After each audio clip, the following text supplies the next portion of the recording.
Hello दोस्तों, नमस्कार, जोहार। मैं आपका दोस्त जितेंद्र। स्वागत है आप सभी का हमारे एक और नए वीडियो में। जामगढ़िया में आए हैं और किन किन चीज़ों पर चर्चा किया है? देखिए, चूंकि जामगढ़िया जो क्षेत्र आता है ये बोकारो क्षेत्र में आता है। बोकारो क्षेत्र में कई निजी कंपनियां हैं जो कई सालों से यहाँ पर पदस्थापित है, लेकिन दुर्भाग्य की बात है आज भी यहाँ के जो मूल हैं, रैयत हैं, जिनका ज़मीन गया है, उन्हें हक अधिकार से वंचित रखा गया है। उनकी ज़मीनों पर कंपनियां बनी, फैक्ट्रियां बनी, नियोजन क्रिएट हुए, लेकिन वो सारे नियोजन अन्य राज्यों के लोगों को बांटा गया, जबकि यहाँ के लोगों को केवल और केवल मजदूर बनाकर रखा गया। तो जो कि मेरे हिसाब से पूरे हिंदुस्तान को अगर आप घूम के आते हैं तो पहला अधिकार उसी को मिलता है जिसकी ज़मीनें गई हो। पूरी दुनिया ने विस्थापन को पूरी दुनिया ने देखा है, पलायन को पूरी दुनिया ने देखा है, लेकिन जो झारखंड के साथ हुआ है वो कहीं केवल और केवल सीने में गोलियां मिली हैं। इसके मैं कई प्रमाण और आंकड़े दे सकता हूं। तो इसलिए आज जो लड़ाई है, हमारी लड़ाई मुख्यतः यही है कि हम किसी का बुरा नहीं चाहते हैं, लेकिन अपना बुरा नहीं होने देंगे, क्योंकि ये मेरे पुरखों की ज़मीन है, मेरे पुरखों की माटी है। झारखंड हमने 88 साल संघर्ष किया है, 88,000 लोगों का रक्त बहा है, तब जाके झारखंड लिया है। इसलिए नियोजन पर चाहे कि यहाँ स्थानीयता किसी का हो तो वो झारखंडी का हो, जो यहाँ का रैयत हो, जो यहाँ का खतियानी हो, तो यहाँ तमाम निजी कंपनियां भी अगर नियोजन देती है तो 75% राज्यपाल महोदय भी कह रहे हैं। तो भाई स्थानीय है कौन? जब तक ये परिभाषा नहीं होगी स्थानीय है कौन। आप देखिए रामगढ़ का कोई 2 टीचर का देखिए जो फर्जी सर्टिफिकेट से यहाँ टीचर बन गई है, ऐसा पूरे हिंदुस्तान में कहीं नहीं होता है। कितना फर्जी, जितना अतिक्रमण नौकरियों में अन्य राज्यों का यहाँ हो रहा है, लोगों का धड़ल्ले से जमीनें छीनी जा रही हैं, ऐसा कहीं नहीं हो रहा है। इसलिए हमारी लड़ाई मजबूती के साथ लड़ेंगे और जामगढ़िया उसी उद्देश्य के तहत है। जयराम जी, आप 1932 खतियान के लिए लड़ाई लड़ रहे हैं, आपके साथ झारखंड के युवा सभी संघर्ष कर रहे हैं, लेकिन जो 1932 के बाद जो भी आपके कोई भी परिचित या कोई भी झारखंडी अगर यहाँ पर झारखंड में आए होंगे, उनका क्या होगा? उनको नियोजन हमने स्पष्ट कहा है कि हम लोग जो भी नियोजन बनेंगे 100% हमने कभी नहीं कहा, हमने 85 की बात कही।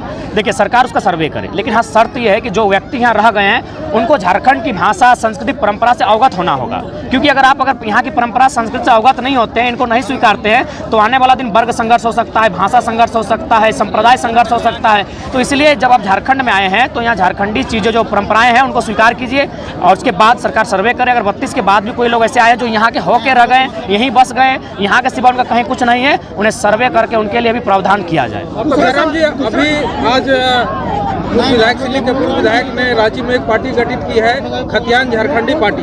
उसमें आपको बुलावा नहीं आया। बाकी जो भी संघर्ष समिति, भाषा संघर्ष समिति बनी थी, उस संघर्ष के सभी पूर्व विधायक, स्थानीय नागरिक जो भी उसमें संघर्ष कर रहे थे, सभी लोगों ने ज्वाइन कर लिया। क्या कहना है? देखिए पहली बात तो इसकी मुझे जानकारी नहीं है। टीआरपी की लड़ाई तो नहीं चल रही? नहीं, ऐसा कोई नहीं। देखिए पहला बात है, ये लड़ाई जनता की है। इस बार कोई नेता पार्टी नहीं बनाएंगे, चाहे कोई रहे, मंत्री रहें, पूर्व मंत्री रहें, पूर्व सांसद रहें, पूर्व विधायक रहे। इस बार अगर पहला बात तो पार्टी की लड़ाई नहीं है, हम आंदोलन कर रहे हैं, हम लोग आंदोलनकारी, क्रांतिकारी हैं। लेकिन यदि पार्टी की बात बीच में आई तो ये ऐसा 21 सालों में झारखंड पहली बार होगा कि कोई नेता चुनाव का प्रचार करने नहीं जाएगा। जनता अपना नेता चुनेगी और उसका प्रचार खुद करेगी। अमित महतो ने कहा है कि स्थानीय नागरिकों ने जितना लड़ाई लड़ना था, जनता में संघर्ष किया, रन फॉर झारखंड किया, जितने तरह की लड़ाई की सभी लड़ा, लेकिन अब यह लड़ाई आम जनता नहीं लड़ पाएगी। उसके लिए संघर्ष का रास्ता पार्टी के बिना नहीं हो पाएगा। तो पार्टी का गठन किया गया है। क्या आप उस पार्टी को ज्वाइन करेंगे या फिर आप अपनी पार्टी का गठन करेंगे? देखिए पहली बात, हम जनता के साथ हैं। जनता ने मुझे प्रेम किया है, जनता ने प्रेम दिया है।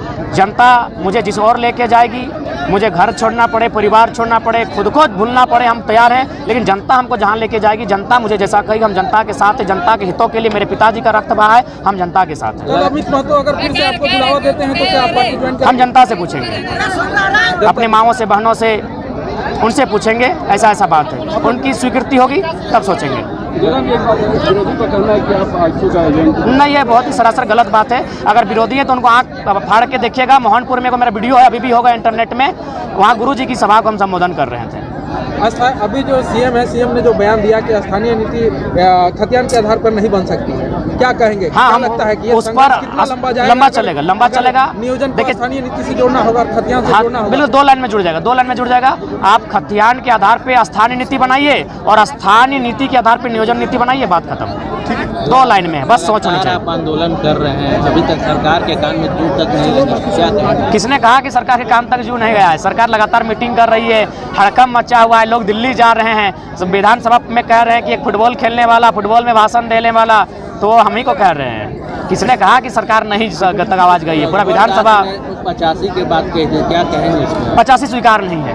85 स्वीकार नहीं है, ना थी, ना है, ना होगी। उस समय भी हम लोग अरेस्ट दिए थे, आपको जानकारी होनी चाहिए, लेकिन उसमें सोशल मीडिया का जमाना था, इसलिए लोग मुझे जान नहीं पाए थे। रणधीर वर्मा चौक में 2 दिन हम लोग धरना दिए थे, तो चाची थाना में अरेस्टिंग भी दिए थे रघुवर के टाइम। 32 को तो नकार दिया सीएम ने, अगर आगे 50 हो 65 हो, किसको आप अपनाएंगे? आपके अनुसार मिनिमम क्या होना चाहिए स्थानीय की कट ऑफ मार्क? देखिए, स्थानीयता केंद्र बिंदु 32 को माना जाए, उसके बाद चूंकि प्रत्येक जिला में कडस्ट्रल सर्वे कुछ विभिन्न समय में हुआ है, लेकिन जो 32 को इसलिए लोग मानते हैं ना कि वहाँ लगभग 80 to 85% सर्वे हो चुका था और वो एक वैज्ञानिक सर्वे था, उसमें त्रुटि नहीं थी। माने मुख्यतः एक बहुत ही कह सकते बेहतरीन तरीके से सर्वे हुआ था 1932 का जो कडस्ट्रल सर्वे जो 1932 में संपादित होता है।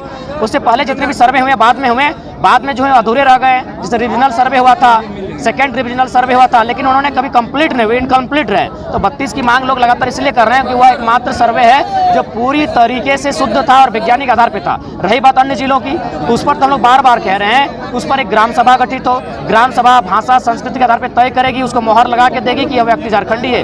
बहुत सारे, अगर आप करने के लिए जाएंगे तो बहुत रास्ते हैं, नहीं करने जाएंगे तो रास्ते नहीं मिलेंगे। अंत में जयराम जी, जामगढ़िया आप आए, कैसा स्वागत हुआ? क्या आप यहाँ लोगों को संदेश देकर? जामगढ़िया में बहुत प्रेम मिला। पहली बार जामगढ़िया के सरजमी में आए हैं सभा के लिए, यहाँ आता हूँ, बहनों ने अथाह प्रेम किया। इन्हें यही संदेश देना चाहेंगे कि झारखंड के हक अधिकार की लड़ाई को, इस दिए को बुतने ना दें और आप अगुवाई करें और मुकाम जब तक ना मिले, क्योंकि हमारा बहुत नुकसान हुआ है, आगे नुकसान ना हो, इसलिए लड़ाई को लड़ना जरूरी है। जो सर्वे कंप्लीट नहीं हुआ है, जो सर्वे इनकम्प्लीट है, आप उसमें कैसे बात कर सकते हैं?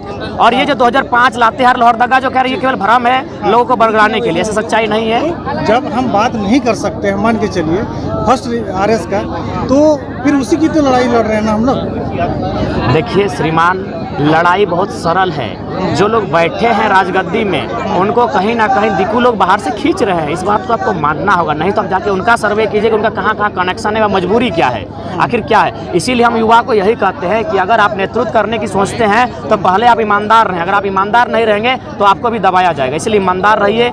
आप माने कहीं ओल झोल में मत फंसिए, नहीं तो इन जो आज जो दब गया है इनका जुबान, आज जो सब लोग दबे जबान से बात कर रहे हैं, रीजन यही कि ये लोग ईमानदार नहीं है, ये लोग चोर बन गए। अगर ये ईमानदार होते हैं तो ये मुखरता के साथ नीति बन जाती है, अब तक नीति बन चुकी होती। अब किस नीति किया, हाईकोर्ट और सुप्रीम कोर्ट की आप बात करते हैं। अगर सुप्रीम कोर्ट ने खुद सरोवर जो डैम है उस पर केंद्र सरकार को नोटिस भेजा है, उनको दबाव दिया है कि आप गलत हैं, तो ये चीजें नहीं है। लोग कह रहे हैं कि आप मंच पर बोल रहे हैं, लोग कह रहे हैं तो लोगों की बात लोगों से पूछिए। चलिए, नहीं लोगों की बात आप लोगों से पूछिए, हम क्यों उत्तर दें लोगों की बात का? आप मंच पर बोल रहे हैं कि 4 करोड़ रुपया जो कि मैथिली भाषा में चैंडल आती है, आप कीजिए। 1.5 रुपया, ठीक है, हाँ, आप मान रहे हैं, आपकी बात को मान रहे हैं, आंकड़े हैं। लेकिन आप इसका लिखित कहीं पर दे रहे कि सिर्फ मंच पर बोल रहे हैं? ये लिखित है हमारे पास, आरती है। आप किसी आपको चाहिए, आपको चाहिए, आप चैनल में चलाइएगा, आपको चाहिए, आपको चाहिए।